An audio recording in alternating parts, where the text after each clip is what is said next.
Welcome back to the Saturday Scholars College Football Podcast. Thanks for watching. Thanks for listening. That is Gonzo. That is Xan. I am Shoob. And today we are here to do SEC East win totals.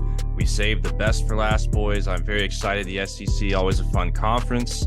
Last year, man, it was tough to peg down some of these teams, but this year I think we got a pretty good grasp on the conference. At least I do. I'll speak for myself. But gentlemen, are we ready to go here on the SEC East? Let's get to it. Let's roll. Cue the music. When I looked at this being 8.5, I said to myself, no way, no how. That is an easy under.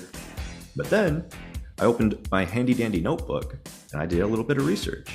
I did a little bit of digging. The Texas Longhorns, a team that perennially underachieves. Are you telling me they are going to go 10-2 or are they going to go 8-4? Get the dang police out there because it's going to be animal cruelty what they're going to put this Buffalo through this season.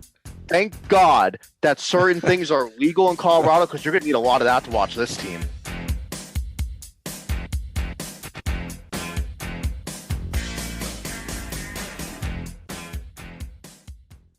All right, starting at the top, the Georgia Bulldogs, the two-time defending national champions, the reigning SEC champions. Georgia went 15-0 last year, an impeccable season. Gonzo, you are first here on the Bulldogs. Lead us off on UGA. They come in with a line of 11.5, about as high of a win total line as there is possible out there. Well, for the Georgia Bulldogs, I want to start with the coaching changes.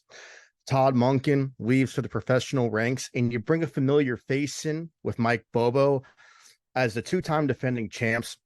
I cannot think of a better situation in regards of coaching turnover you can have where you have a guy in Mike Bobo who was your offensive coordinator and quarterbacks coach prior. I think it was from about 07 to 14. You get him on the staff again after a couple head coaching stops as an analyst, and then you're able to plug him right in there when Monken leaves.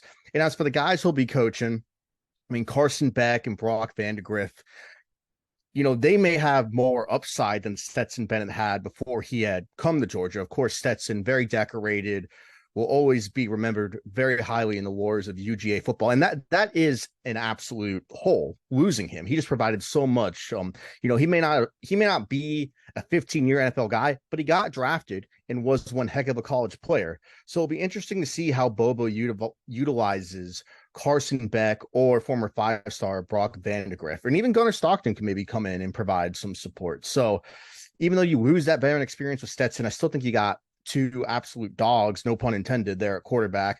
Running back room's phenomenal. Kendall Milton, Dejon Edwards, Brant Robinson, they all graded out well on PFF last year. And UGA, that's the drill. They just continue to push out running backs every year. So I would expect nothing less from this group. We also got a freshman, Rod Robinson, the second, to look forward to see if he can contribute early. As for the wide receivers, so they've had a couple guys get into a couple legal troubles between transfer Ra Thomas and Marcus Jackson. But regardless, they've been able to get those legal matters handled, and getting those two guys out there is going to really give either Vandegrift or Carson Beck those weapons to utilize on the outside. Of course, I cannot forget Ladd McConkey. He's getting NFL hype, and his story's just been incredible. Him and Brock Bowers are the number one and number two weapons. Probably Brock Bowers to be number one. Those are your two explosive weapons. And in addition to those two and the two outside guys I mentioned, you bring in Dominic Lovett from Missouri, who graded out phenomenal and should be an absolute fantastic addition in the slot, as well as guys like Arian Smith, Jackson Meeks. So all that to say that this wide receiver core is solid. The line, it's more of the same. You do lose Broderick Jones and Warren McClendon. Those are your two tackles. You lose them to the draft. But at right tackle, you got Amarius Mims. That's a former five-star with NFL hype. And then on the interior, Xavier Truss is in at left guard. Tate Ratledge is in at right guard. They both graded out well PFF. And then Cedric Van Pran as well to anchor down that center position. And it's always huge when you've got a center returning. In addition, I want to highlight a 5-star freshman Monroe Freeling they brought in at the tackle position. I don't know if he'd get reps this early, but that's just an interesting name to keep a note in the future. And now let's go probably to the staple of these UGA teams, the defense. So let me start with outside. You got Mikhail Williams, who's a sophomore, graded out well on PFF, former 5-star. He's going to anchor down the outside. And in addition to him, Nazir Stackhouse is definitely a name to remember. He graded out well, and he is a run stopper in the interior, as well as Kristen Miller, who didn't get a lot of playing time, but graded out well when he did get in there, along with Warren Britson and Jordan Hall, whose recruitment I actually followed fairly closely. So you've got phenomenal guys in on the interior. And then once we get into the hybrid, some of these guys are used as pass rushers, I know, as well as coverage. But you've got like Samuel Mpemba, who is coming in as a 5-star, as well as Marvin Jones, who's a former 5-star, didn't get a lot of playing time last year. Small Munden, Jamin Dumas Johnson, who he graded out in all 3 aspects of playing linebacker, pass rush, run stop, coverage. So he'll probably be one of the captains of this team, I would think. As well as another 5-star coming in with Raywin Wilson behind him. So the theme of this is Georgia continues to load up on 5-stars and supplement their losses fairly well. Into the secondary, I'll be super quick about it. Malachi Starks and Tyke Smith are going to anchor those safety type roles, as well as Kamari Lassiter on the outside with Nyland Green, as well as Javon Bullard. So that is just an elite secondary. And the reason I spent so much time on the personnel is because with this schedule, I'll keep it simple. I think at Tennessee is the toss-up game. I think this is a fairly favorable schedule for the 2-time defending champs. I got them over 11.5 wins. I think it's 12-0, and maybe Tennessee kind of pushes them late in November. 12-0 on the Dogs. I mean, I completely agree, Gonzo. We don't need to cover the personnel. As you mentioned, I mean, Georgia completely reloaded as they normally do. I think there's even going to be a potential step up in QB play. No disrespect to Stetson Bennett. He did a great job in his time there, and he developed nicely.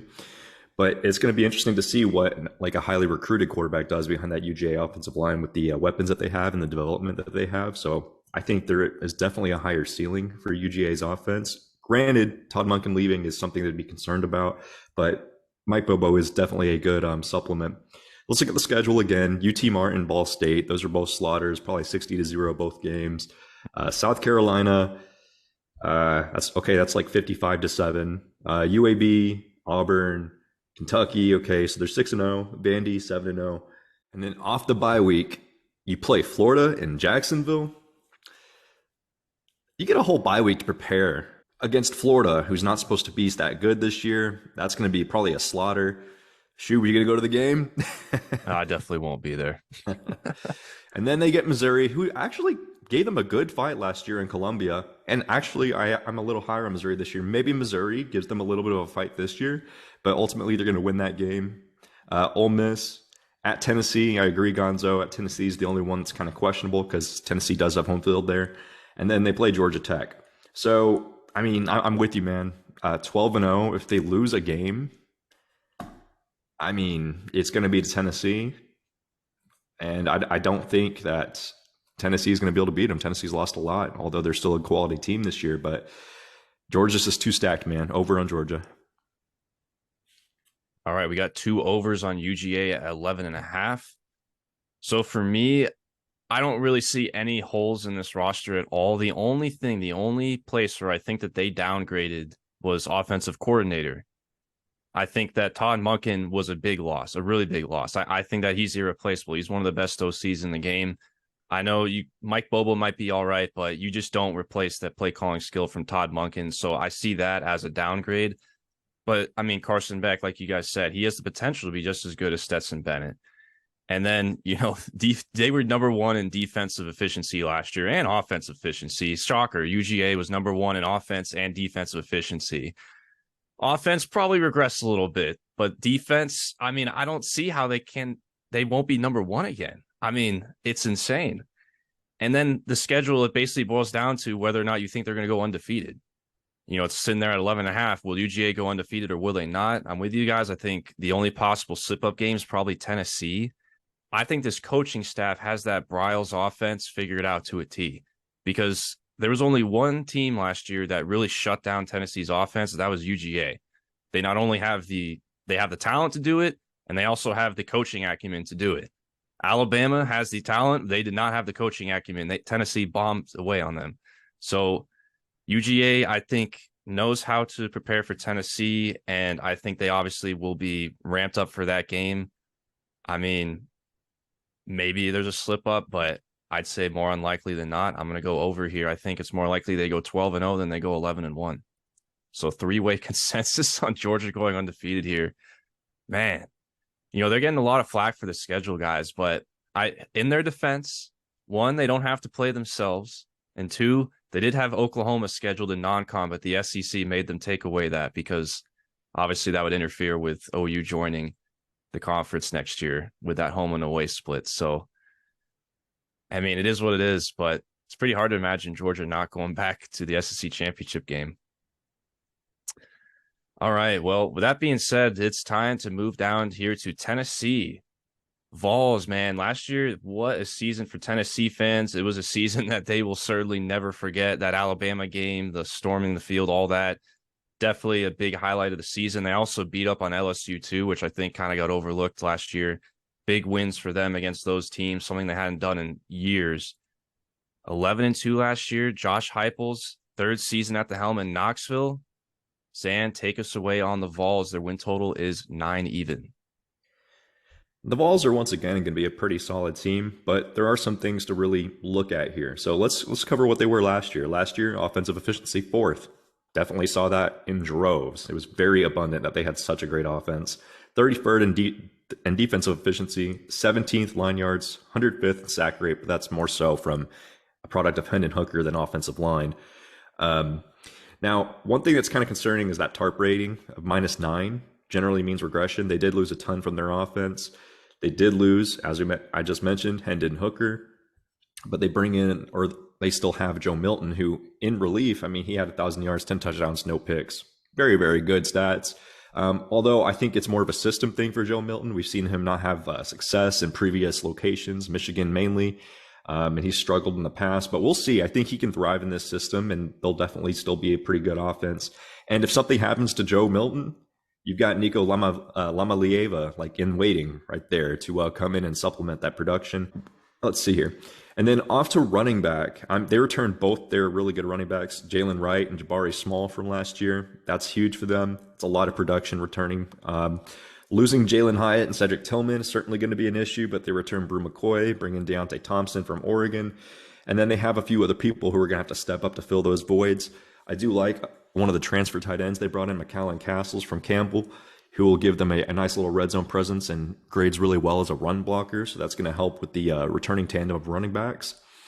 In terms of the offensive line, guys, the guard play is a little bit sketchy.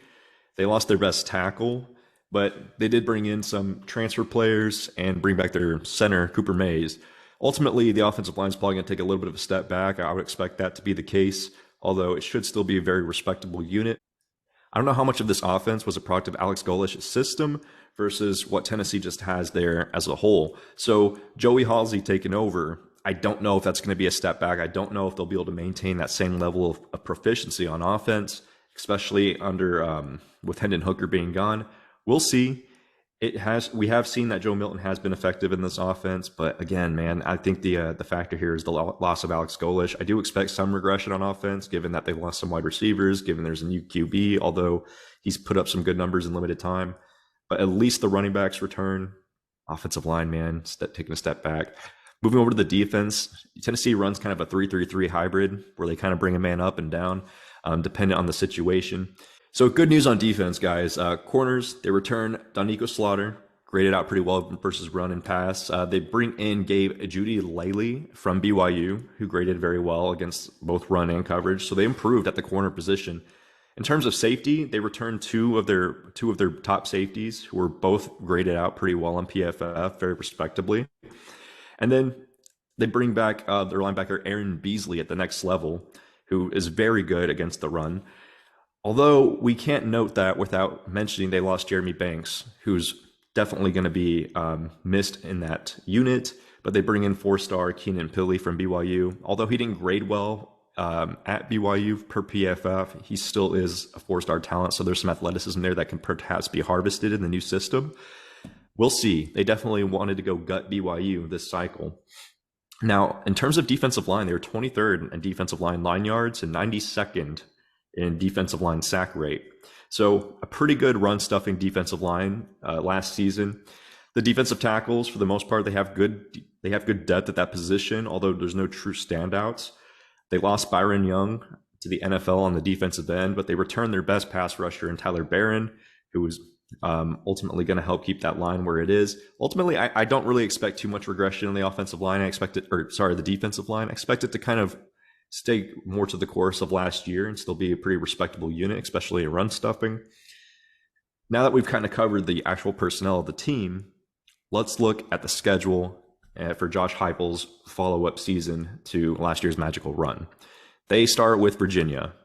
That's a win. We've talked about how bad Virginia is. Then they play Austin Peay. Austin Peay might be a more challenging opponent than Virginia this year. That's 2 wins. Then they go at Florida, which could be a probable just because it's early seasons at the Swamp. Florida hasn't, Florida perhaps could develop some identity with some new pieces that they brought in, but ultimately I think Tennessee will win that game. They play UTSA, who is not a cakewalk, but from a matchup perspective and overall talent, like roster talent perspective, they should beat UTSA. South Carolina, I have as a probable, but lean to a win. They're at home. I think they win that. Bye week to prepare for Texas A&M, and they're at home. Very favorable matchup considering those parameters. I think I have it listed as a probable, but I also lean to a win. Very good chance here that Tennessee is going to start 6-0 before they go play Alabama. And you know what? I think there's a chance they beat Alabama this year. I'm not as high on the Crimson Tide this year, guys. I do think there are a lot of holes in the Crimson Tide's team this year. A lot of youth and some unproven transfers in their secondary this year who are projected to start. That doesn't really bode well for a team that has to play against a team who's prolific in passing the football and has good running options as well to keep you off balance. I think Tennessee could beat Alabama in Tuscaloosa. I have it as a probable, but I won't put it definitive for the sake of the win total. Then they go beat at him Kentucky. last year with Bryce Young. They did. And if Jalen Milroe is named the quarterback at Bama, I think Tennessee's got him. Now, at Kentucky, probable, lean to a win. I think they'll beat Kentucky. Then they get UConn. That's a win. At Mizzou could be tricky. I think that could be a little bit of a game because they're looking ahead to Georgia. I think Mizzou could be very trappy. Mizzou's a pretty solid team. It's at Mizzou. Mizzou could pull an upset in this game. I have it as a probable. Then we have Georgia. Let's be real. They're probably going to lose that game.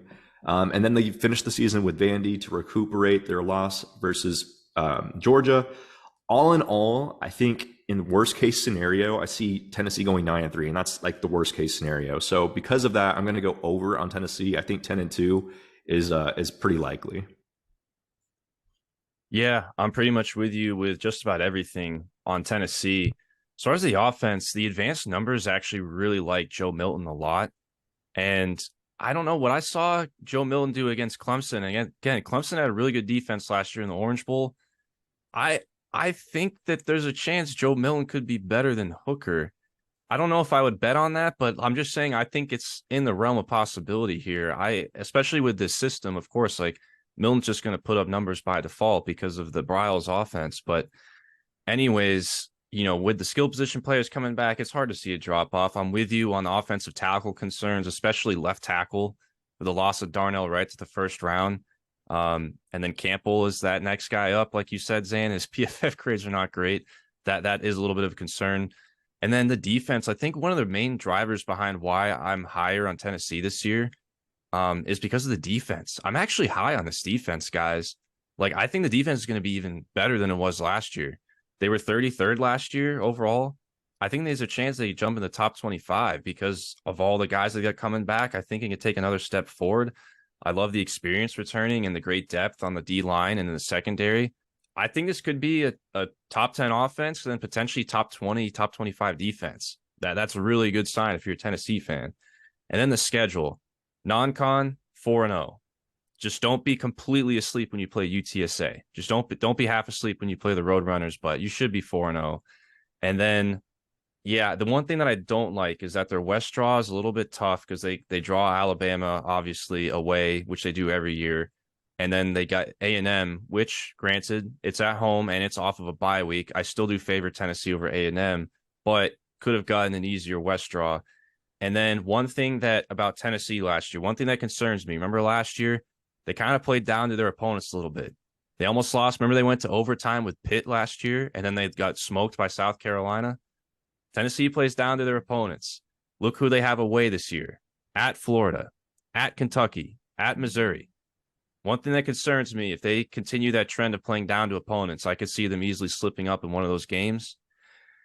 But overall, man, my numbers project 9.6 wins. It is just, I'm pretty high on this team. And like I said, I think the defense is being overlooked a little bit. I got to go over here on Tennessee. I would be surprised if they don't get to 9 regular season wins. I'd be very surprised. So I'm over with Xan. They only have 4 away games all year. Yeah, that is, I didn't even realize that. That's a huge advantage. You guys nailed everything on the head with personnel. So I'm going to jump right into the schedule. And of course, for me, it's 3 games. It's 3 games that decide this total. In the Swamp, at Bryant-Denny, and then Georgia coming up to Rocky Top. That at UF game, I just do not think a Graham Mertz offense is going to be able to compete in a shootout with Joe Milton and company. And even though UF may have the defensive front to at least try to pressure Tennessee, I see that most likely as a loss for the Gators and Tennessee's first win in Gainesville in a long time. I want to say since maybe 2005, if not earlier. Yeah, and then it's been a while. Then at Bama, I had that as a definitive loss, but the more I thought of it and then listened to Xan, yeah, the quarterback situation is a question mark there. And Bryce Young played a substantial role in keeping the Tide in a lot of games last year, and he absolutely did the same when the Tide almost beat Tennessee. So that's a game they very much could win, even if it's in Tuscaloosa. And then Georgia, I mean, for the purpose of this exercise, whether or not you beat Georgia, if what I said comes to fruition and you win UF and Bama, you're over. So all in all, I am over on Rocky Top. I really like Joe Milton. If Hendon Hooker can come from Virginia Tech, become a superstar, then why can't Joe Milton do it for Michigan? Over on Rocky Top. So overs across the board on Tennessee at 9 wins even. So we are all high on Rocky Top going into 2023. Don't expect much drop off with Joe Milton. Defense improving. So now it's time to move on to Kentucky, the Wildcats. Kentucky comes in with a line of 7 wins even. This thing's been steaming up a little bit. I think it opened at like 6.5. Now it's all the way up at 7, which has made our lives a little bit harder here. But yeah, 7-6 last year for Kentucky. A little bit of a big fallback from 2021 where they went 10-3. Very uncharacteristic season last year for Kentucky. This is Mark Stoops' 11th season in Lexington. You believe that? He's been there for over a decade now. That's crazy, but he's done so many good things for that program. Anyways, let's jump into the personnel here with Kentucky. Last year, the offense, not the greatest. They were 62nd overall in offensive efficiency. They have a new offensive coordinator, Liam Cohen. And this guy just seems to, I don't know if he knows whether he wants to be at Kentucky or calling plays for the Rams, I should say, because he was an assistant for the Rams from 2018 to 20. Then he became Kentucky's OC in 21. He went back to the Rams to be their OC last year, and now he's back at Kentucky. So pick one, LA or Lexington. Anyways, quarterback. It's a completely new room this year. They have a new transfer quarterback, Devin Leary from NC State. I am infamously a pretty big Devin Leary stan here on this podcast. I'm pretty high on Leary as a quarterback. I like him a lot. He had a lot of starting experience at NC State, of course. Last year, though, his numbers took a dip before he got hurt last year. So a little bit cause for concern. But the big question for me is with Devin Leary at Kentucky is, can his numbers get back to 2021? And can he stay healthy, of course? If we get a yes on both of those things, I think there's pretty good signs ahead for Kentucky. At running back, they lose Chris Rodriguez to the draft, but they have a new replacement, transfer Ray Davis, who comes over from Vanderbilt. The receiving room, one thing that's great about Kentucky this year, they return all of their top 5 reception leaders from last season. This is a pretty young wide receiver room, but they got some potential. They got some dudes here. So I think this wide receiver room is a chance to take like a really, really big step forward from last year. Very big leap with all the young talents. The tight end room, Jordan Dingle and Brendan Bates are their projected starters. So one thing, if you're a Kentucky fan and you're listening to this, I'm curious about this. Josh Caddis was graded much better than either one of those guys starting at tight end, but he is projected to be the backup behind Dingle and Bates. And I know Kentucky likes to run a lot of those 2 tight end sets, but I'm just wondering what's your guys' opinion on Josh Caddis. I know he was a true freshman last year, but I don't know. I think maybe that guy should be starting at least or getting more snaps than the other two. Just food for thought. And then the offensive line. 85th overall in average line yards last year. This was the big bugaboo for Kentucky. Their offensive line was a disaster. And Levis had like basically no time to throw the ball last year. They couldn't run the ball either. They were 128th in sack rate, which is horrendous. That's one of the worst in all of FBS, partly due to Levis, but also to the offensive line being really bad. They did bring in a boatload of transfers this offseason to fix it. It was their number one issue to solve in the offseason. They have a new left tackle transfer, Marcus Cox from Northern Illinois. Jeremy Flax at right tackle, he graded pretty terrible last year, so interesting splits there.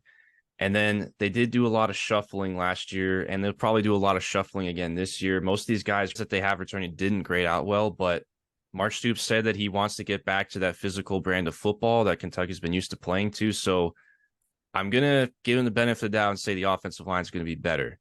But we'll see how all this shuffling across the deck does for the O-line. And then the defense, much better to talk about. 19th overall in defensive efficiency last year. The defensive line, they were 76th in average line yards, 113th in sack rate, so it was below average. Defensive tackle Deion Walker graded as one of the top DTs in the SEC last year as a true freshman, so young stud there for the Wildcats. J.J. Weaver, one of the best edge defenders in the SEC as well last year. I think the rest of the D-line, though, outside of those two guys, it definitely opens the door for some improvement there.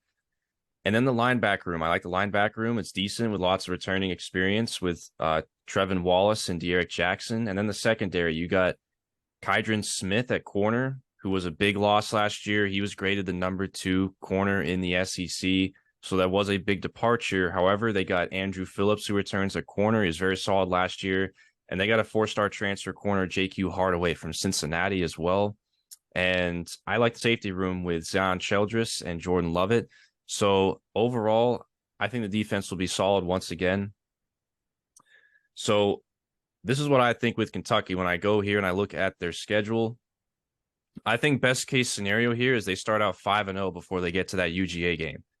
Because you got Ball State, Eastern Kentucky, Akron. Those are all dubs. At Vanderbilt, should be a win. Florida at home could be tricky, but they are at home. So best case scenario here, you're starting out 5-0 before you go to Athens to play Georgia, where you will probably lose by a lot. The one thing I will say about the rest of the schedule that I don't like is you look at the second half of the schedule here, a lot of these toss-up games at Mississippi State, at South Carolina, at Louisville. Also, if you haven't noticed, their West crossover draw this year is Alabama. So not great. Didn't get the best scheduling draw here. So I think it's very imperative that Kentucky definitely gets off to a good start and racks up those wins at the beginning of the schedule if they're going to get this over. But I mean, my numbers here, they project 7.3 wins. Line's sitting here at 7. I went through this a bunch of times. I kind of wish their line was still at 6.5 because it would make me much more confident in this over if it was 6.5. But at 7, it's very tough. I'm going to go lean over here on Kentucky. I'm just high on the offense with Devin Leary potentially playing healthy. I'm kind of putting my chips in that basket of Leary having a full season and a bounce back year. And yeah, they're going to have to win some of those toss-up games for me to get to 8 wins. I think that's going to be tough, but I think that 8-4 is definitely possible here for Kentucky. I think 8-4 is definitely possible. Good coaching staff. They addressed their problems from last year. We'll see. But yeah, so I'm over at 7 wins. Shoob, Mark Stoops should get all the credit in the world for what he's been able to do with a school that has historically been labeled a quote-unquote basketball school. If anything, the football product has surpassed the basketball product, at least within maybe the last 5 years, I want to say. in terms of excitement and just overall hype. I do like the Devin Leary addition. I think that could even maybe be an upgrade over Will Levis. I really wasn't high on Will Levis at all. Not to say he won't be a good NFL quarterback, but I And really like statistically, it'll be an upgrade, I think. Yes. And so I like Devin Leary. I love Liam Cohn coming back. I think that's great. That's when Kentucky was really rolling when they had him in at that offensive play calling position before. What really troubles me on the offense, and it made me struggle with this win total before I get to it, is the offensive line. I like Ken Horsey at guard. I think that's probably their best offensive lineman. What I just don't like is what's behind him. And when I mean what's behind him, I mean the depth in general. Really, a majority of the returners did not grade well on PFF. And then the transfers they brought in, they didn't really get any playing time at their other locations. And that's not to say they're not going to be phenomenal and be awesome as Wildcats. But I just think that lack of playing time is going to hurt when you have to step up and play in the SEC, because all due respect to every Power 5 conference, but in the SEC, these defensive lines are just different. And I think if Kentucky starts getting injuries on the offensive line, and I know the injury bug, that is a cop-out, so I try not to do it a lot, but I definitely think that the depth is a cause for major concern for their offensive line. Again, considering you don't really get a week off in this conference. And now I'm going to jump from that down to the schedule. So I think the first three are absolute dubs. At Vandy, so I'm higher on Vandy this year. I don't think Vandy's the automatic win they used to be. And also, I mean, Vandy beat them last year. Yeah. And this is Vandy's SEC opener, and this will be their fourth game because they have a week 0 game. Now, that could, of course, conversely affect Vandy because you don't know what could happen in those first 4 games, but that's a lot of playing time to get under your belt before you start conference play. So you got Vandy as the SEC opener. UF, now the last few years, Kentucky's gotten the better of UF, but some of those wins you could argue have been very, I don't want to say fluky, but there's been a lot of unique, whether it be special teams, there's just been a lot that's gone into those wins. And so I think UF is a toss-up more than an automatic win. I think Georgia will be a loss, though I do give Kentucky credit. They do play Georgia harder most years than not, but I still think a loss nonetheless. I'm higher on Missouri. I have that as a toss-up, but with it being at home, that does bode well for the Wildcats. You go into the bye week, I just don't think they have the firepower to compete against, let me not say compete, to defeat Tennessee. Compete, absolutely, but I just don't think it's enough to beat Tennessee. At Miss State, I'm kind of showing my hand. I'm not as high on Miss State this year, but you still have to go into Starkville. So I have that as a toss-up. Alabama as a loss. And then I have South Carolina and Louisville as toss-ups. Those could be very winnable games, but I think the road component is what makes those just difficult to end the season after Bama. So I'm going to go lean under here. This was a hard one for me. 6-6 may be a step back, but making a bowl game is still great. And I just like that. I'd rather have that push protection at 7, but I'm under on the Cats, citing offensive line concerns. You know, Gonzo, I have the same concerns when it comes to Kentucky. And my biggest thing here is Devin Leary was already hurt last year. So we all know that Devin Leary, when he's healthy, is really good. And I would argue a definitely a step above Will Levis. I would argue Devin Leary is much better than Will Levis when fully healthy. But the issue here, man, is Kentucky had the worst offensive line by all the metrics in the SEC last year. This is including Vanderbilt. Kentucky had the worst offensive line last year. They don't really have a lot of pieces here that make me think it's going to be significantly better this year. And they could be flirting again with having the worst offensive line yet again. Although it may improve, it's going to have to improve substantially to, not be in last place in that regard. Now, that's my big concern, guys. We know that Devin Leary has this injury history now. If Devin Leary is going to be constantly getting beat up, what happens if Leary goes down? Their backup is Kaya Sharon. I don't know who that is. Definitely not an experienced guy, unproven. And you can't tell me that the drop off from Devin Leary to that guy is not significant.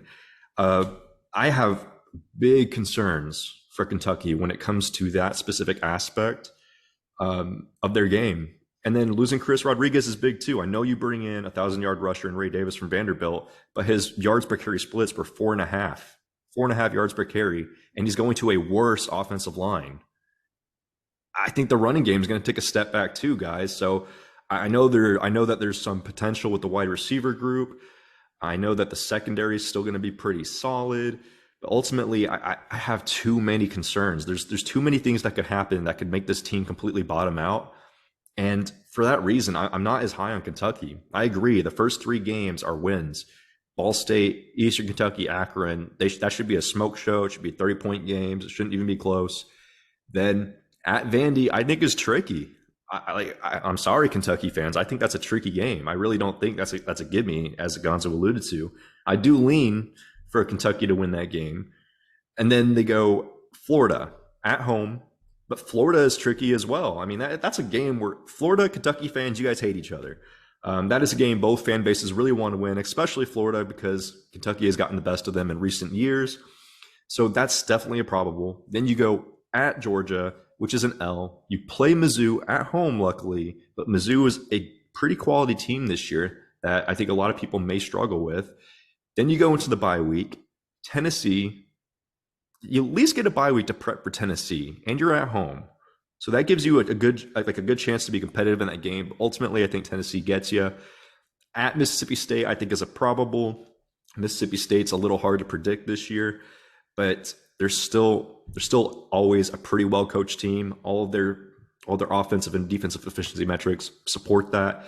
Then you go play Bama, which is probably a loss, even though you're at home. Then you play South Carolina, toss-up game. Louisville, toss-up game. I just see this as like too many toss-ups and too many circumstances where the bottom could fall out for this team. So I'm thinking 7-5 is definitely within the realm of possibility. If Leary can stay healthy and the running game can at least hold true to what Rodriguez was able to produce, then I think then over is definitely in play. But I don't think that's going to be the case. I think 7-5 is likely, but 6-6, if injuries, is more likely. So I'm going under on Kentucky.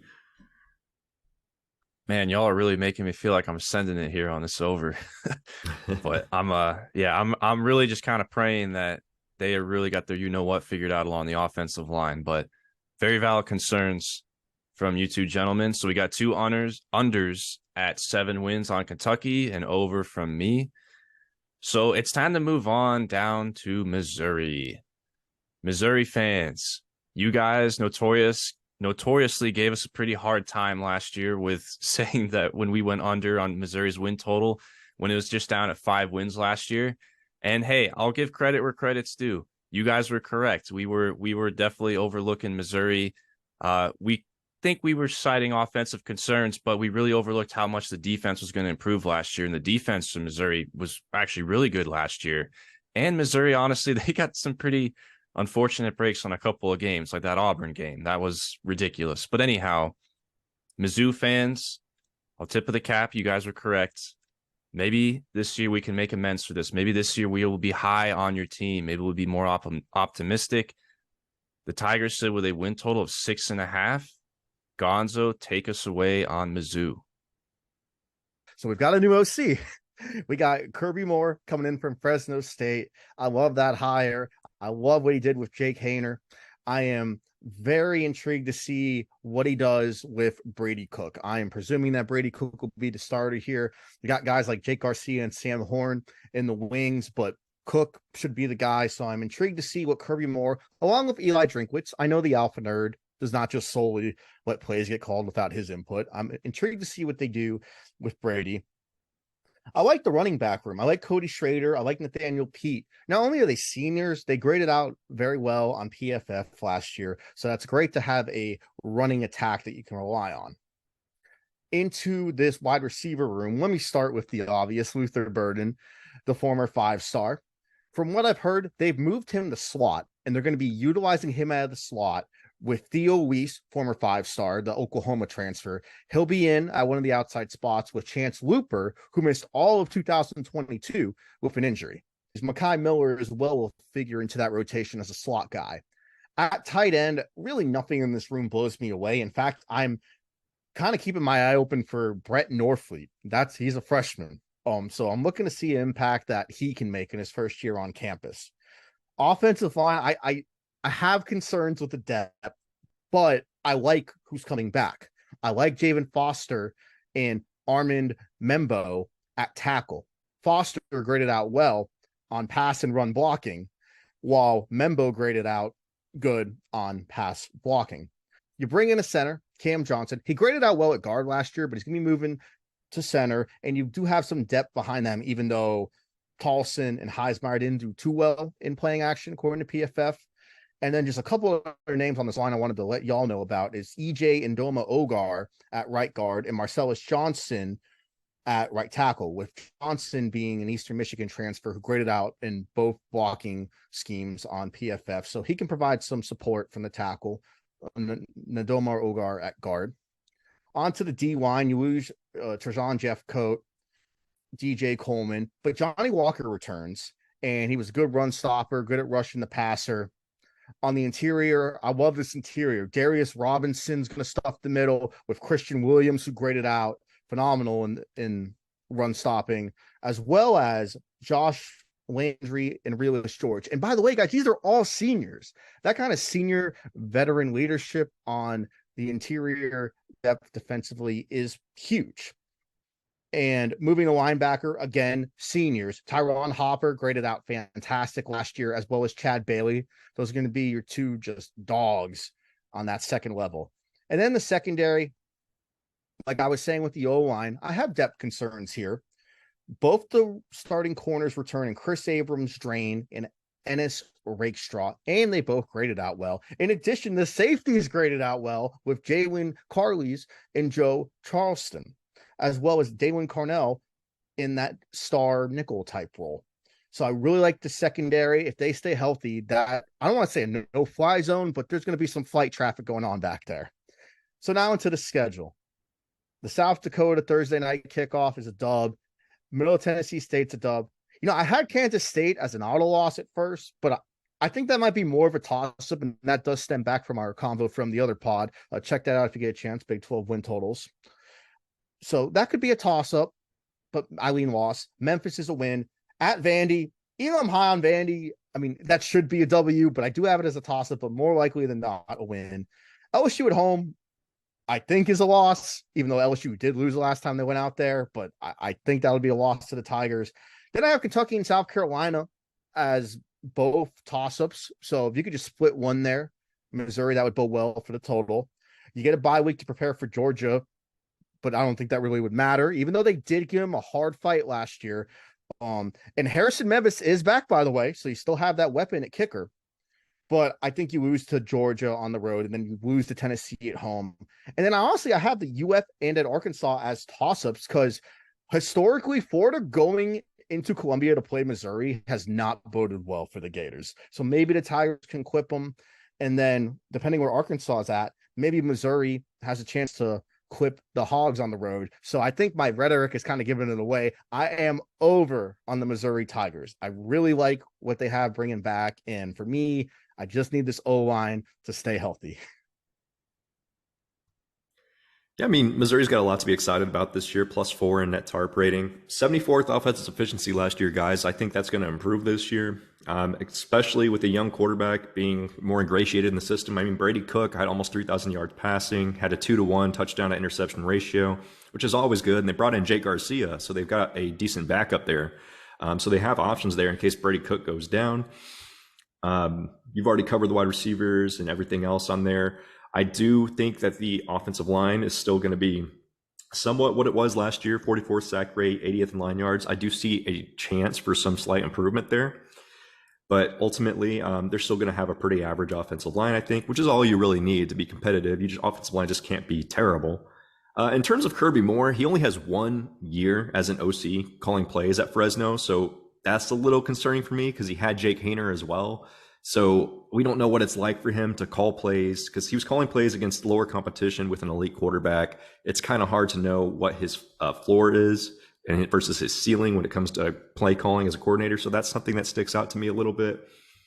I mean, Eli Drinkwitz has always been a guy who's been lauded for his offensive acumen, but really the defense has been the strength of the Missouri Tigers. So that's been kind of interesting for me. And I agree with you, man. I mean, I think that's going to continue to be a strength for the Missouri Tigers this year. They run that 4-2-5 hybrid.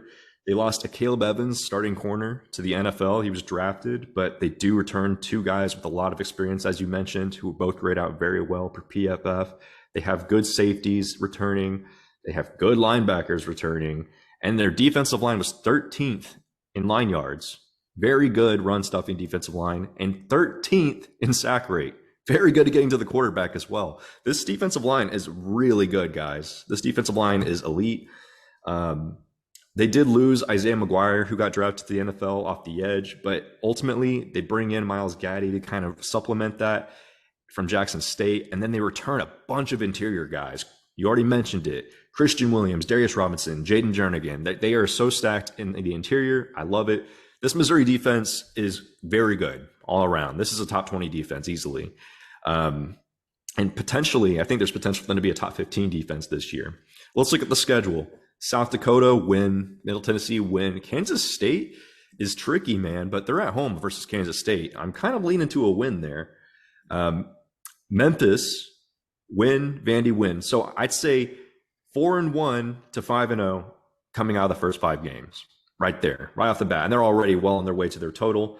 They get LSU at home. LSU's a good team this year. I probably lean towards them losing that game, but would it shock me if Missouri keeps it close or somehow pulls that one out? It wouldn't. But for the sake of the total, I'm going to say it's an L to LSU. At Kentucky, I think is a probable. Kentucky has the worst offensive line in the SEC last year. I don't think it improved that much this year. Missouri has one of the best defensive lines in the SEC and just one of the best defenses in general. I don't think that's a good matchup for Kentucky. I think Missouri wins that. South Carolina, I have as a probable, but we'll see. I lean more towards a win. You get a bye week. You go at Georgia. You may give Georgia a game, more of a competition than most people on their schedule. You lose 45-20. Good job, Missouri. Tennessee, probable, but they're at home.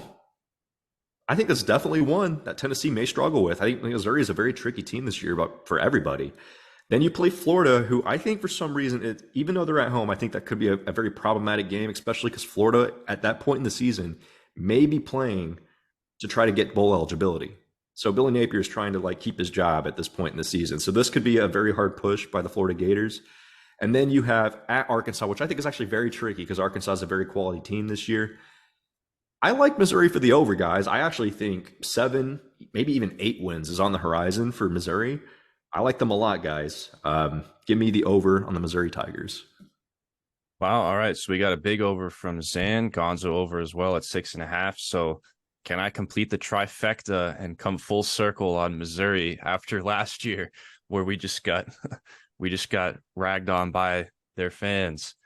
Well, I think you guys pretty much covered it, man. I mean, I will say I'll pump the brakes a little bit on the offense. Yeah, they do return Brady Cook, but I could see the offensive coordinator change and the quarterback depth that they brought in. Jake Garcia from the portal, Sam Horn now, highly rated recruits, got more experience under his belt. I could see, the QB battle being more of a push for Brady Cook to improve, but I mean, how much upside is there really with Brady Cook? And I think we know what to expect from Jake Garcia.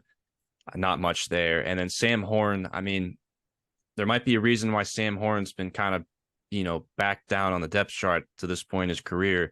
If he was really this huge studly quarterback that, Missouri fans are hoping for, you would think he'd probably be starting at this point. But just my 2 cents there. So I will say Drinkwitz has done the best that he could at trying to supplement the offense. I will say he's done the best that he could to try to improve this team.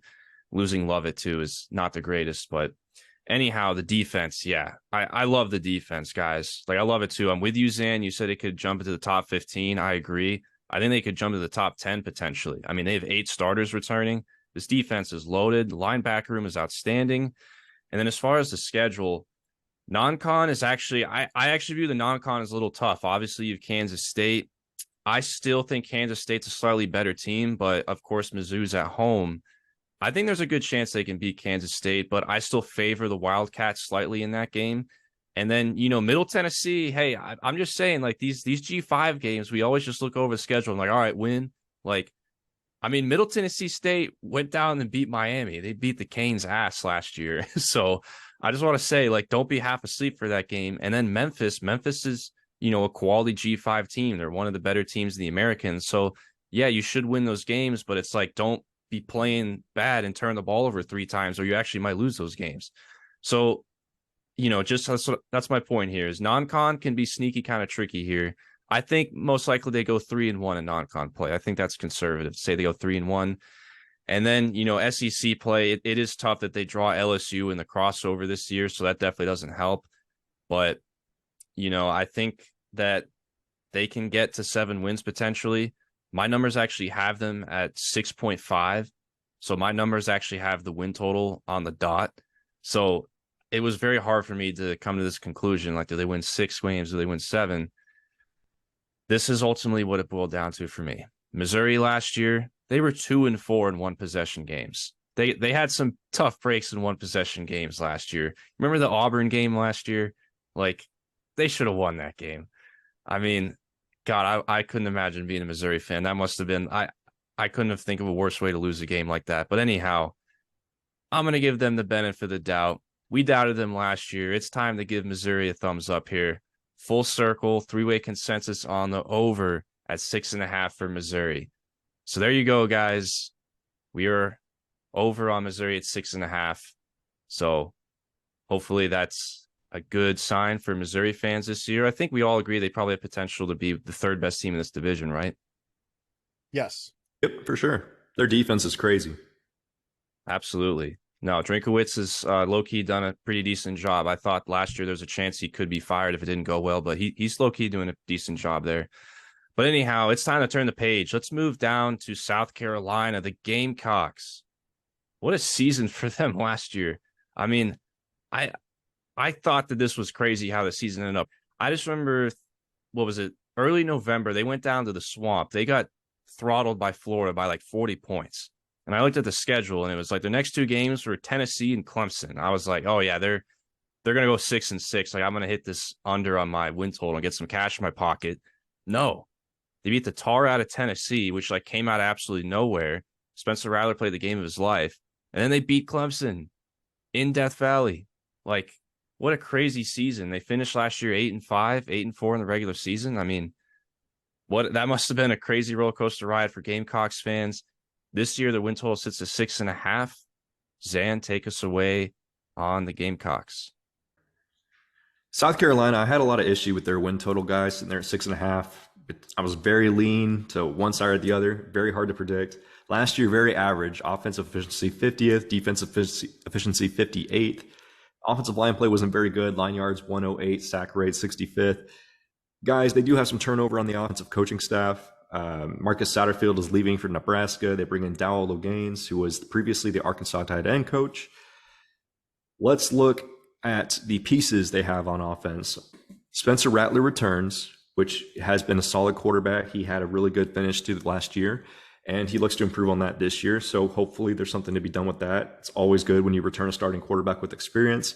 They lose Marshawn Lloyd at the running back position to USC, which is huge. The projected starter is Juju McDowell, who averages 3.5 yards per split. Terrible. But they do bring in a transfer running back who's projected 3rd on their depth chart, which really surprises me because his numbers are crazy. I know he came from Newberry College, but his name's Mario Anderson.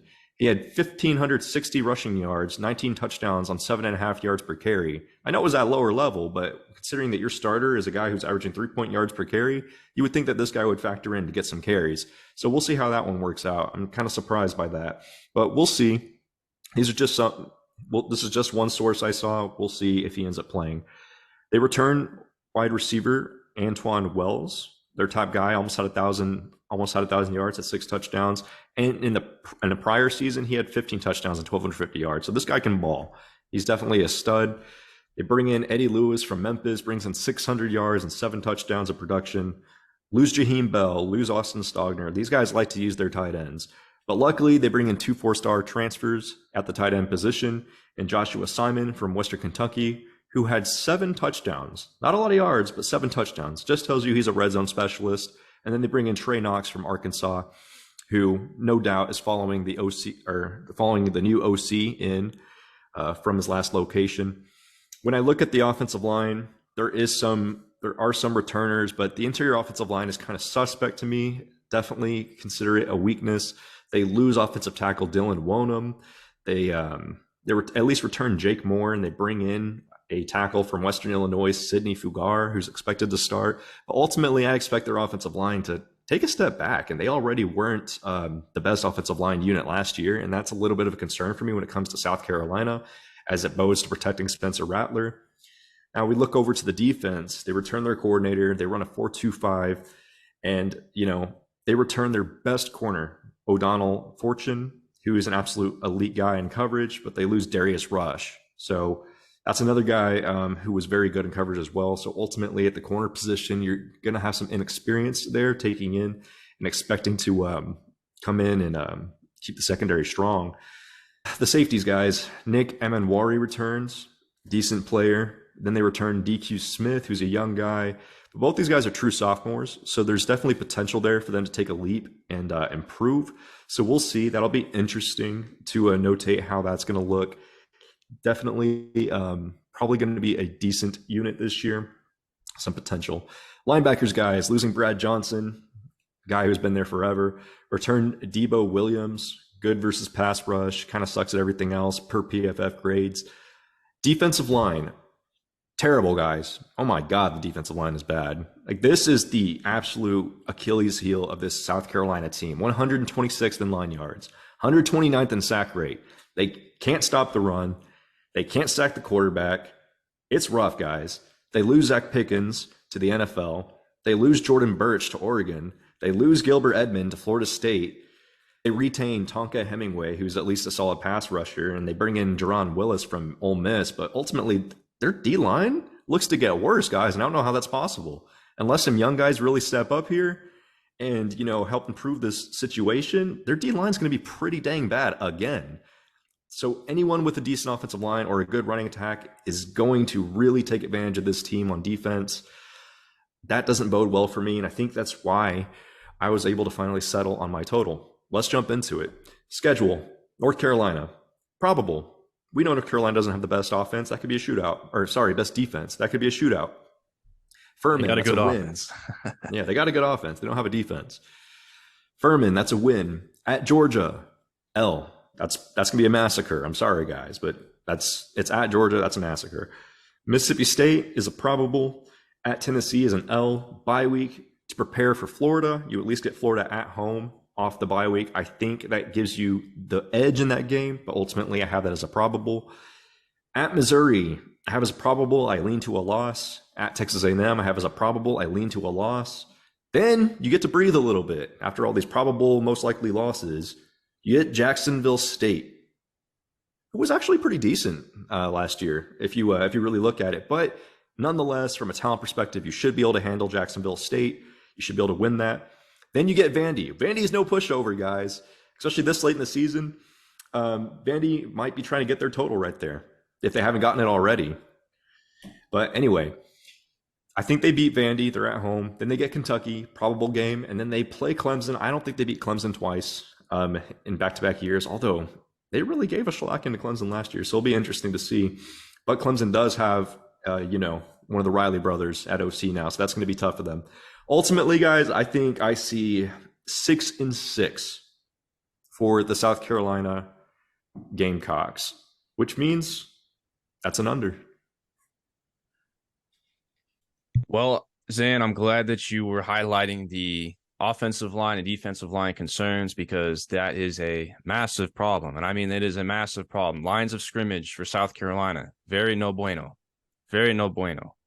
I mean, that's the biggest driver behind my decision here. The offense, I could see it regressing, to be honest. I don't really trust Spencer Rattler. He's been very inconsistent throughout his career. Is this going to be the year where he finally turns into the stud that we thought he would be when he first started at Oklahoma? I kind of doubt it. I mean, I kind of think he is who he is. He's going to have a handful of good games that they might win a game they shouldn't. But for the most part, it's going to be pretty mediocre play from Spencer Rattler. The new offensive coordinator, it might help, but by how much? I know South Carolina fans didn't want Marcus Satterfield anymore. They wanted him gone, so he left. but I don't know how much that's going to help. O-line is going to be an absolute mess. I think the offensive line legit is going to be the worst in the SEC this year. I think it will be the worst offensive line. I think it's going to be one of the worst O-lines in the FBS. When you look at the line yards metrics at the end of the year, they don't have a single projected starter that graded above replacement level on PFF. Not a single one. That's not good. That is not good. Defense, 58th last year in efficiency, as Xan talked about. It was pretty average. I kind of think the defense overall takes a step back because you only have 4 starters returning. Defensive line is pretty bad. I think I don't really see the back end being better than it was last year. If anything, I think the back end got a little bit worse. So I think offense takes a step back. I think defense takes a step back. I mean, here's the good news. The good news is when you look at the schedule, a lot of these toss-up games are at home. You got Florida at home. You got Mississippi State at home. You got Vandy at home. You got Kentucky at home. So that helps for sure. But lines of scrimmage is so bad that I don't care if Rattler does even have a decent year. I think lines of scrimmage is going to prevent them from getting to 7 wins. Also, Luke Doty. I'm not a big believer in Luke Doty either if Rattler were to get hurt. I mean, hey, guys, special teams, being number 1 in special teams can only help you so much, man. Special teams only goes so far. I know Beamer ball and all that, but there's a reason why, teams like Georgia and Alabama don't really focus on special teams because it doesn't really matter as much as you would think. So I'm just sorry. That's just how it is. But my numbers project 4.8 wins. I think 5-7 is most likely outcome. If I had to bet on it, I think South Carolina goes 5-7. I think they miss a bowl game. And I bet this with my personal money too at 6.5. If you can get 6, I would still lean under, but 6.5, that's a hammer to the under in my opinion.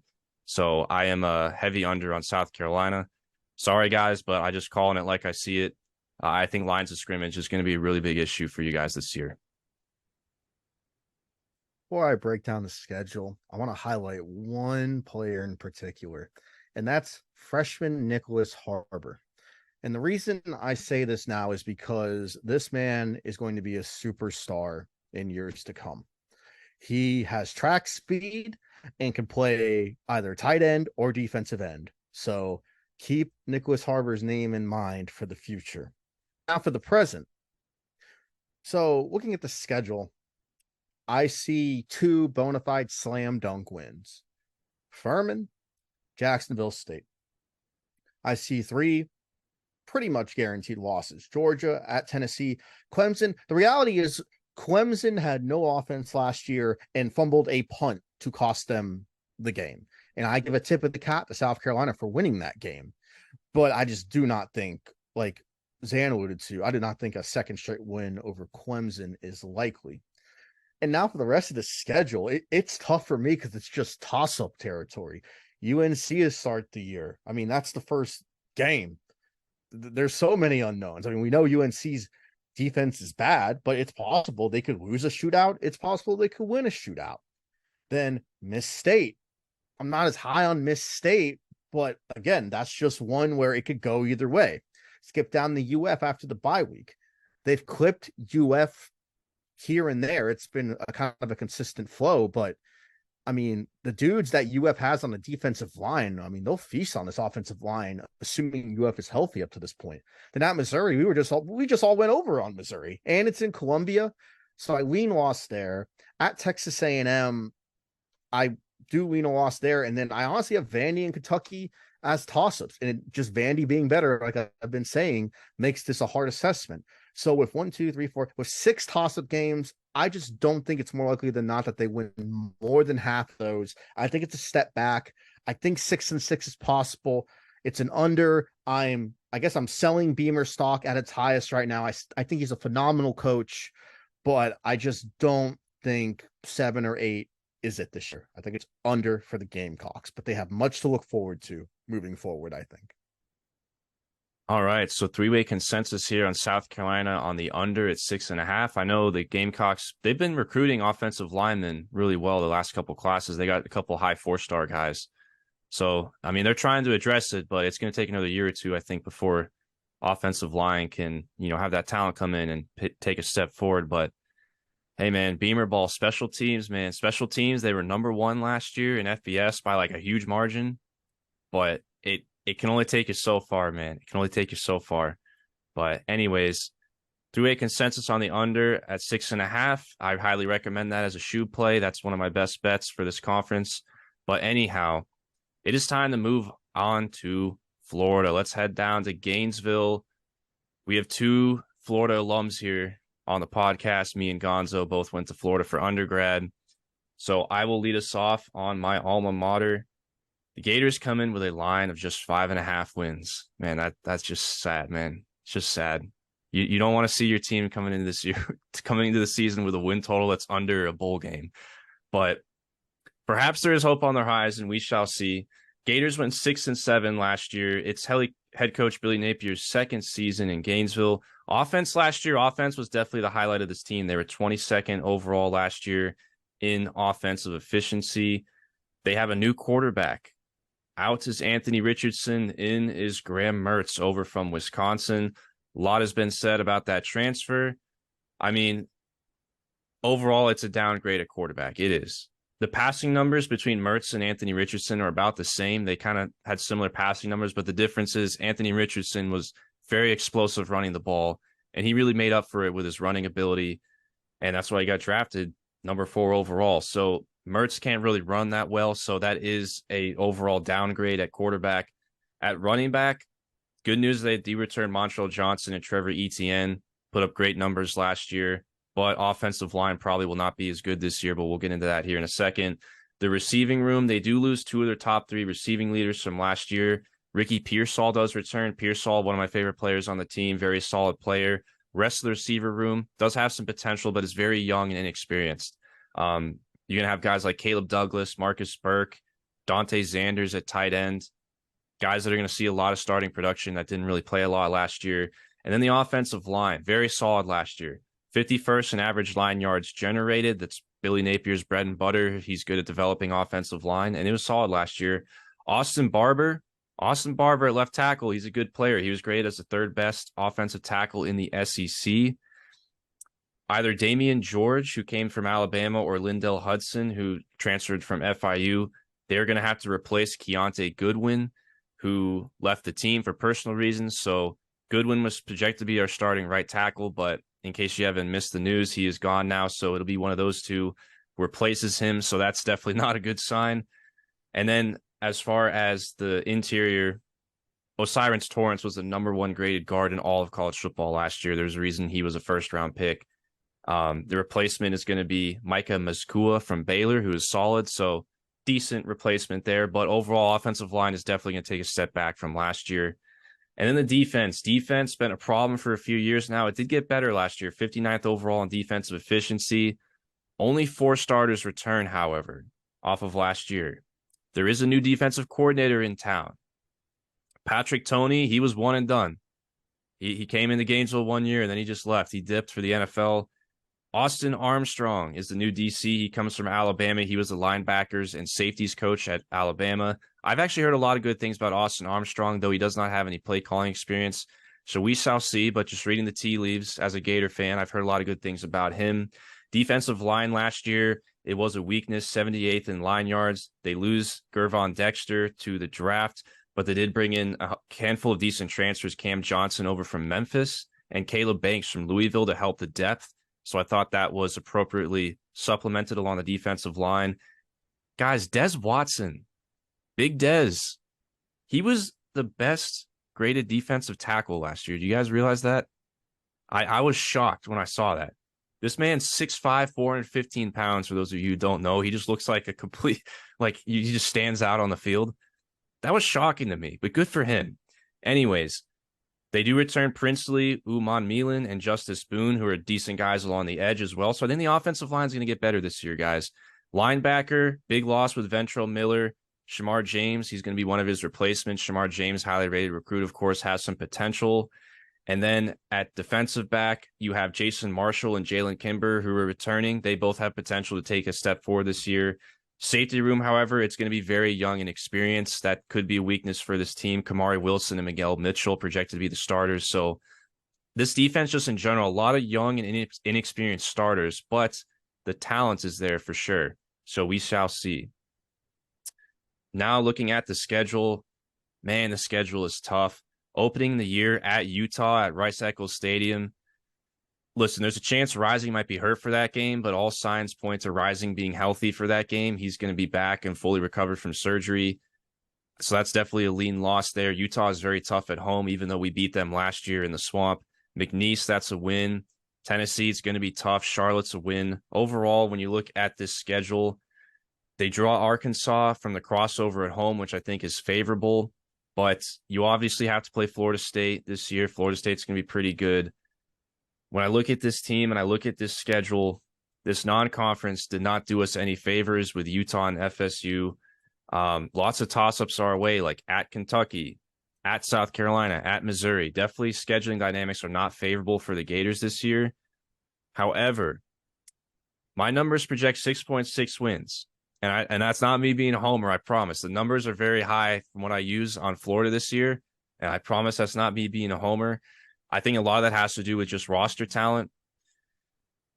This is tough, but, you know, Xan, when he was struggling with the Oklahoma State line, he didn't know where to go. He went over for homer reasons. Well, screw it. I don't know where to go with this. I think 5 or 6 wins is what's going to happen with this team. If I had to peg it down, I think 5 or 6 wins is what's going to happen. Maybe you steal one against Missouri or Kentucky or Carolina or Arkansas. Win me one of those games. Over. I'm going to go homer here. I think the Gators can get back to a bowl game, but guys, it could be rough. I would not be surprised if we don't make a bowl game this year. As always, where I like to start with kind of secondary analysis. Offensive line. Shoob did a fantastic job highlighting the returners. Osiris Torrance, that's a huge loss. Man was an absolute dude. And Austin Barber coming back, as well as Richie Leonard at guard. Those are probably the 2 bright spots, as well as some of the transfers who came in. But I do have some concern with just the playing time of backups, as well as, you know, losing Keontae Goodwin. I hope everything's all right with his family. Prayers go to him. But just losing guys in the transfer portal and for whatever other reason, just give me pause for concern. I do like this defensive line a lot. I do like Des Watson. Makes me think of the fridge. You know, UF should maybe give him the ball on a fullback dive sometime on the 1-yard line. I think that'd be just perfect. I would love to see that. And I like these freshman wideouts a lot. I think Aiden Mizell can contribute. I think Andy Jean can contribute. Eugene Wilson III, people are saying he's going to be a freshman impact guy. So I really like them, as well as Trayon Webb in that running back room. And then I just wanted to highlight in the secondary, playing against Jason Marshall and Kimber, my apologies. Devin Moore and Jaden Hill could anchor that other side of the field, as well as RJ Moten coming in to play that star position from Michigan. So there is a lot to be excited about moving forward. But again, in regards to the here and now and looking at the schedule, Utah, Eileen Wash, given how last year went, you know, UF won that game, played great, but stole it. I mean, Utah was in a position to win it. And then, you know, UF got a clutch interception to seal the win. So Utah's a different animal at home. They're one of those teams that they definitely play a lot better at home than they do away. Yes, they do. And I think, rising or not, Utah has the pieces to win this opener. McNeese is a win. Tennessee, the hope there is that it is in the Swamp, but Tennessee has just found a way to start putting things together, and that is scary. And Eileen lost there. Charlotte's a win. At Kentucky, 7 years ago, I'm like, okay, that's an easy W. But Kentucky has gotten their act together recently, and that's a tough one. Toss-up, legitimately. Vandy's the win. As high as I am on Vandy, I do not think a back-to-back wins happens there. At South Carolina worries me because going to Williams-Brice, that's been a tough environment for the Gators in recent years. So I think there's some problems there. Georgia's a loss. LSU, FSU, I have as losses. It's Arkansas, Missouri as toss-ups. And again, Missouri late in the season, I already alluded to that earlier. And then Arkansas, I mean, that I could see the Gators winning that one potentially. But on a whole, I just think given offensive line depth, that's what I'm going to hide behind. And oh my goodness, just Graham Mertz. I don't have faith in Graham Mertz. I'm going to say it. Shocker, hot take. I don't have faith in Graham Mertz. I think it's a 5-7 team. I'm on the under. It hurts as a UF alum, but I will say that Napier is recruiting his behind off. And if he keeps that up, there will be great times in Gainesville again. I just do not think for 2023, unfortunately. I'm with you guys. I mean, look, you mentioned 22nd in offensive efficiency last year, but a lot of that was masked by Anthony Richardson's explosive running ability, as you mentioned, Shoob. I expect that to drop into the 50s, maybe even the 60s behind Graham Mertz. They've lost, I expect regression on the offensive line. I still expect it to be an average unit, but ultimately regression there. And then, I mean, legitimately offensive efficiency, guys, I wouldn't be shocked if it's in the 50s or 60s come the end of the season. Oh, yeah, I agree. Which is a huge issue for the Florida Gators. That's the biggest thing that pops out to me right there. And then when I look at my little chart that I make here for every conference, I have the Florida Gators regressing in every phase on both sides of the ball. I do like that they return their running backs, but the offensive line getting a little bit worse is not good for the run game. Guys, I think OC Rob Sale is going to have a tough year ahead of him trying to figure out what to do with all these pieces. Ultimately, look at the schedule, guys. At Utah, I'm with you guys. I think that's an L. We talked about Utah in the past. They're a very balanced team. It's going to be very hard to beat that team. McNeese is a W. That's your exhibition to get back on track. Then you play Tennessee, which I think is probable. Tennessee's offense is a little bit explosive, and that's the only issue I have with Florida. I don't think a Graham Mertz-led team can keep up with Tennessee. They might be able to keep it close, but ultimately I think that will be an L. They'll probably beat Charlotte. They'll go at Kentucky, which is always tricky, but we mentioned that Kentucky doesn't have the best offensive line. They could have issues there, but Devin Leary is definitely the X factor in that one versus Graham Mertz. So we'll see, man. Definitely a probable.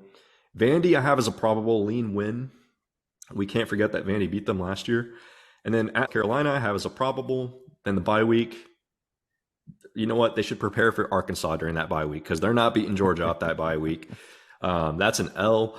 And then Arkansas, man, I know they get Arkansas at home, but Arkansas is actually kind of a good team this year. I can definitely see them losing to Arkansas, even at home. Then they play at LSU. That's an L. Then they go at Missouri. I think that's an L. And then they play Florida State. I think it's in the realm of possibility that the Gators can lose their last 5 games on their schedule or finish 1-4 in those last 5. I'm on the under, guys. I think 4 or 5 wins is on the horizon for the Gators. I like them for 5 because I do expect them to win one of these, win some of these probables. But I would like to see the Gators go 6-6 because the SEC is better when the Gators are good. But we haven't seen that in quite some time. So under on the Gators. Man, it is painful. I can't say I disagree with you guys there. I just went over my 50-50 over at 5.5 was just a homer pendulum swing there. But yeah, I could totally see that in the realm of possibility. The offense just not going to be exciting this year. I mean, hate to say it, but their ceiling's only so high with Graham Mertz. But I really do think the defense has a chance to be better than it was last year. I think that's one thing that we can look forward to. We'll see how those young guys do. But very young team this year for the Gators. Now it is time to move on back up to Nashville. The Vanderbilt Commodores. 5 wins last year, boys. They got 5 wins. They stole a couple. They stole one from Kentucky, and they stole one from my Gators. That was absolutely ridiculous game, by the way. I've never seen everything go wrong in like one game for a team. But hey, sometimes when you're a team like Vanderbilt, that's what needs to happen for you to pull off some of these wins against superior roster talent. But Vandy managed to do it, gentlemen. This time around, they sit with a win total of 3.5. I think some people think this is a little disrespectful of the Doors here, especially after what they did last year. What is in store for Vandy in 2023? Gonzo, take us away. The Vandy boys. So as you alluded to, that was a surprise season. And by all accounts, that was a fantastic season for the Doors. Cherry on top would have been making a bowl game. Looking at quarterback, AJ Swan is back and most likely going to be the starters with senior Ken Seals behind him. AJ had about over 1,200 passing yards with 10 touchdowns, 2 picks in just 5 games. So it doesn't wow you, but it's nice to see you end with that kind of line to close out the season. Running back, as we alluded to, Ray Davis has transferred out, but you do bring in a freshman in Cedric Alexander Diego Benson with a couple vet guys, Chase Gillespie, Pat Smith, wedged in there, as well as another freshman, AJ Newberry. I like the wide receivers that are coming back. Will Shepard is going to be your senior leader on the outside, as well as Quincy Skinner on the outside, and Gamarian Carter and Jaden McGowan. Moving now to the offensive line. Delphin Xavier Castillo is kind of your anchor here. He is the center, and he graded very well with pass protection. And joining him will be Ben Cox, who's a senior who at guard. He didn't grade out that well, but that's senior experience. So he's seen it all at Vanderbilt, as well as Jake Ketchik on the other side at right guard. And then your left tackle will be Gunnar Hansen, who didn't grade out too well, but was decent at pass blocking. And then Junior Uzobo at right tackle, who was kind of below average in PFF. On to the defense. It is kind of a whole lot of average. I mean, Miles Capers is coming back. He was hurt for most of 2022, so it'll be interesting to see him. And you've got other guys to maybe keep an eye out for: Nate Clifton, Chris James, who are both seniors, as well as Keo Wesley. So even though they didn't grade that well last year, they do have experience coming back. And I do think that's worth something, especially in college football. Going to the linebacking core, I do like some pieces of this linebacking core. Arrington Truesdell was great at stopping the run and some pass coverage, as well as Notre Dame transfer Prince Colley. So Clark Lee using some of his old connects to bring Prince in. Prince will probably fight for one of those starting spots with Kane Patterson. Into the secondary, I like Jalen Mahoney at safety, as well as CJ Taylor in that hybrid anchor, they call it, role. And as well as DeRicky Wright, who graded out okay at strong safety. And then cornerback, there's going to be some questions there, so I'm not too high on cornerback. As for the schedule, and gentlemen, let me start. I cannot believe this number is 3.5. I cannot. I feel like the book should have threw out a 4.5. This blows my mind, and I'm sorry if I'm tipping my hand. You start at Hawaii, that's a dub. Hawaii's probably going to be improved, but Vandy thrashed them last year, and I think they handle them well this year. They'll beat Alabama A&M. At Wake Forest, maybe they surprise us, but I have that as a toss-up. Probable. They probably lose, but that's okay, because then you get to go to Vegas, lay down some bets, and you beat the Rebels. You're at 3-1 potentially. And I just need one conference win. Give me the over. I think they could sneak one out between Kentucky, Missouri, or South Carolina. Those are the three teams I think they can maybe poach. And I'm over on the Vandy boys. I'm hoping over for October, but I am still aghast at this line. Over. Clark Lee is the truth. I'm so happy that Vandy is improving and it's going to be competitive. And like I said, it's over for the Doors. You know, Gonzo, I really like their quarterback. I think he's a young, talented guy. But overall, I've got them regressing almost everywhere, except for maybe their secondary. But I still have their secondary being not the best. But I'm kind of with you, man. Their line is sitting at 3.5, and there's a chance that they could hit that in their first 4 games. They could win at Wake Forest and then lose the rest of the games on their schedule and still hit the over.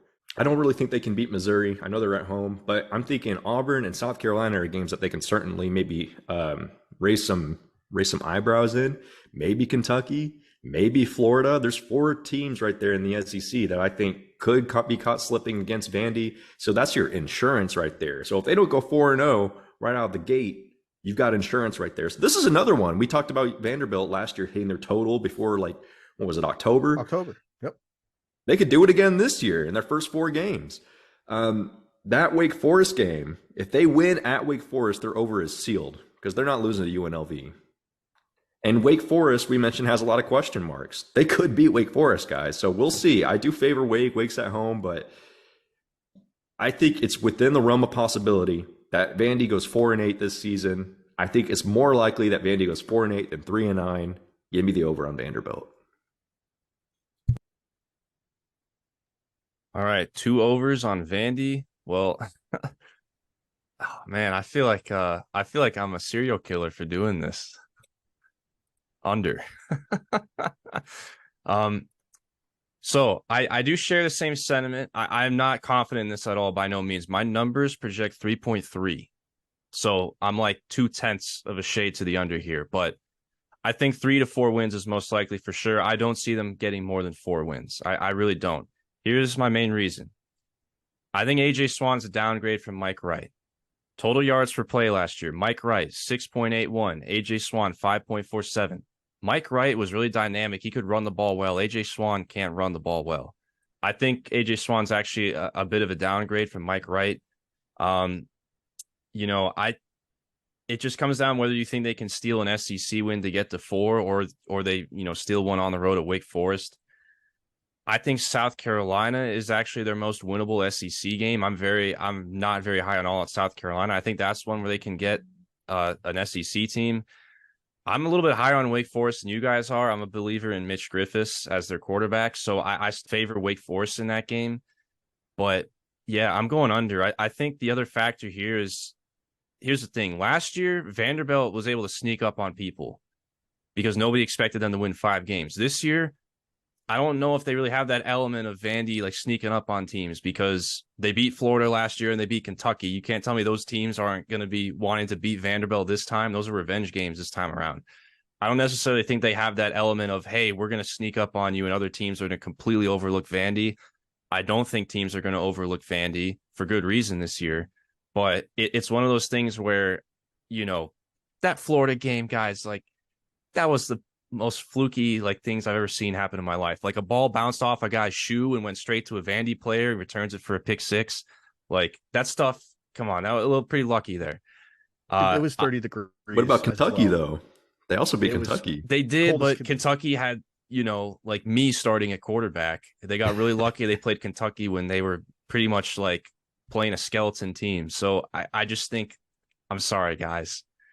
I'm sorry. I hate to do it. I feel bad doing this because I want to see Vandy be successful. They're an easy team to root for, but I got to go under here. But I wouldn't be surprised to get the 4 wins. I wouldn't be surprised if they get that 4th win. Put it that way. But with that being said, a little bit of disagreement here towards the tail end of this podcast on the East Division, but we have consensus on the South Carolina under 6.5, the Missouri over 6.5, the Tennessee over 9, and the Georgia over 11.5. So a little bit of agreement, a little bit of disagreement here. Got a little mix of both, but hope you guys enjoyed it. Hope you guys enjoyed this in-depth breakdown on the SEC East. If you're a fan of one of these teams, leave us a comment. We'd like to hear from you guys. Let us know what you think about your team this year. Let us know where you agree with us, where you disagree with us. We just love to interact with you guys in the comments.